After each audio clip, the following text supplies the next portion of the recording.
ጤና ይስጥልን የቻናሌ ቤተሰቦች፣ ለዕለቱ ያዘጋጀነው ዜና ይዘን ቀርበናል። ወደ ዝርዝሩ እንሄዳለን። የኢራን ጠቅላይ መሪ የአባታቸው ግድያ የበቀል እርምጃ እንደሚወሰድ ተናገሩ።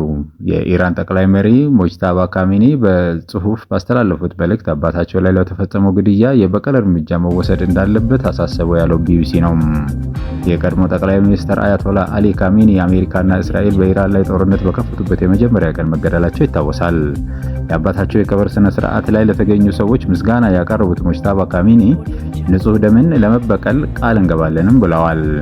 ወንጀለኛና የተዋረዱ ገዳዮች በተከፈተባቸው ሁለት ጦርነቶች ለተገደሉ ሰማዕታትም የበቀል እርምጃ ይኖራል ሲሉም አክለዋል። አዲሱ ጠቅላይ መሪ ይህ በቀል የሀገራችን ፍላጎት ነው፣ እንደምንፈጽመውም ጥርጥር የለውም ብለዋል። የአባታቸው አያቶላ አሊ ካሚኒ ግድያ ተከትሎ አዲሱ ጠቅላይ መሪ ኃላፊነቱንም ተረክበዋል። እስካሁን ድረስ በይፋ ያልታዩ ሲሆን በቪዲዮም ሆነ በድምፅ መልእክት አላስተላለፉም። አባታቸው የቀብር ስነ ስርዓት ላይ ያልተገኙት ሙጅታባ ካሚኒ መልእክት የሚያደርሱት በጽሁፍ ብቻ ነው ሲል ቢቢሲ ዘግቧል። ይህ በእንዲህ እንዳለ ትራምፕ ኢራን ልትገላቸው ከሞከረች ከፍተኛ ጥቃት እንደሚፈጸምባት ተናገሩ። የአሜሪካው ፕሬዝዳንት ዶናልድ ትራምፕ ኢራን ግድያ ልትፈጽምባቸው የምትሞክር ከሆነ ከፍተኛ ጥቃት እንደሚደርስባቸው ዛቱ። በትሩዝ ሶሻል ማህበራዊ ገጻቸው ላይ 1000 ሚሳኤሎች ኢራን ላይ አነጣጥረው እየጠበቁ ነው ሲልም ጽፈዋል። የኢራን መንግስት የአሜሪካ ፕሬዝዳንት ለመግደል ከሞከረ ተጨማሪ 1000 ሚሳኤሎችን በፍጥነት እንደሚዘጋጅም አስጠንቅቀዋል። ኢራንን ሙሉ በሙሉ ለማውደም ትዕዛዝ እንደተሰጠ የገለጹት ፕሬዝዳንቱ የአሜሪካ ወታደሮች በተጠንቀቅ መቆማቸውንም አክለዋል። የማህበራዊ ሚዲያ መልእክታቸውንም አላህ ይመስገን በሚል ጽሁፍ አጠናቀዋል። ኢራን ትራምፕን ለመግደል አሲራለች የሚል የስለላ መረጃ እስራኤል ለአሜሪካ ማቀበሏ ይታወቃል። በቀድሞ ጠቅላይ መሪ አያቶላ አሊ ካሚኒ የቀብር ስነ ስርዓት ላይ ትራምፕ እንዲገደሉ የሚጠይቁ መፈክሮችም ታይተው ነበርም። የኢራን እስላማዊ አብዮታዊ ዘብ ፕሬዝዳንቱን ለመግደል ከዚህ ጋር ተያይዞ መወጠኑንም አስተባብለዋል ሲል ቢቢሲ ዘግቦታል። ከዚህ በተያያዘ ኢራንና ኦማን ስለ ሆርሙዝ ወሽመጥ ሊወያዩ ነው ተባለም።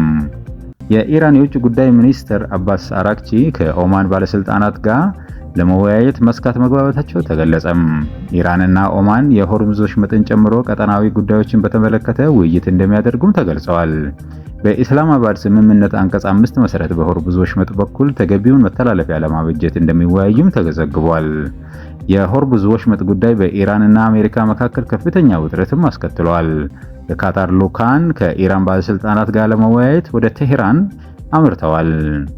የአሜሪካ ምክትል ፕሬዝዳንት ጄዲ ቫንስ፣ የፕሬዝዳንት ዶናልድ ትራምፕ አማች ጄሬድ ኩሽነር፣ የአሜሪካው ልዩ ልዑክ ስቲቭ ዊትኮፍ እንዲሁም የውጭ ጉዳይ ሚኒስትር ማርኮ ሩቢዮ ወደ ኦማን እንደሚሄዱ የሚጠቁሙ መረጃዎች ወጥተዋል።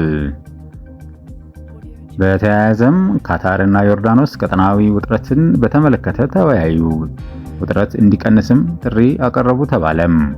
የካታር ጠቅላይ ሚኒስትር እና የውጭ ጉዳይ ሚኒስትር ሼህ መሐመድ ቢን አብድራህማን ቢን ጃሲም አልታኒ ከአሜሪካና ኢራን መካከል ስላለው ወቅታዊ ውጥረት ለመወያየት ከዮርዳኖስ ምክትል ጠቅላይ ሚኒስትር እና የውጭ ጉዳይ ሚኒስትር አይማን ሳፋዲ ጋር በስልክ ተወያይተዋል። የካታር የውጭ ጉዳይ ሚኒስትር ባወጣው መግለጫ ሁለቱም ወገኖች የዲፕሎማሲና ውጥረትን የመቀነስ አስፈላጊነት ላይ አጽንኦት ሰጥተዋል።